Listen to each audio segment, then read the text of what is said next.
In the midst of a deep recession and financial crisis, the collapse of these companies would have been devastating for countless Americans and done enormous damage to our economy beyond the auto industry. It was also clear that if GM and Chrysler remade and retooled themselves for the 21st century, it would be good for American workers, good for American manufacturing, and good for America's economy. Working with my auto task force, GM and its stakeholders have produced a viable, achievable plan that will give this iconic American company a chance to rise again.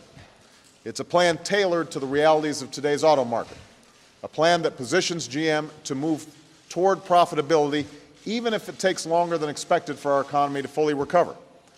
And it's a plan that builds on GM's recent progress in making better cars.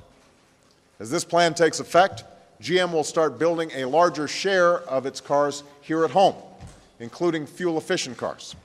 In fact, if all goes according to plan, the share of GM cars sold in the United States that are made here will actually grow for the first time in 3 decades. What we have then is a credible plan that is full of promise. But GM can't put this plan into effect on its own. Executing this plan will require a substantial amount of money that only a government can provide.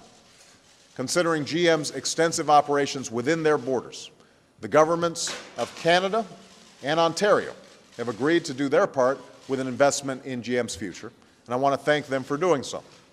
I also want to thank the government of Germany for working diligently to reach a memorandum of understanding on the sale of a major stake in GM's European division and for providing interim funding that will make it possible for that transaction to be finalized.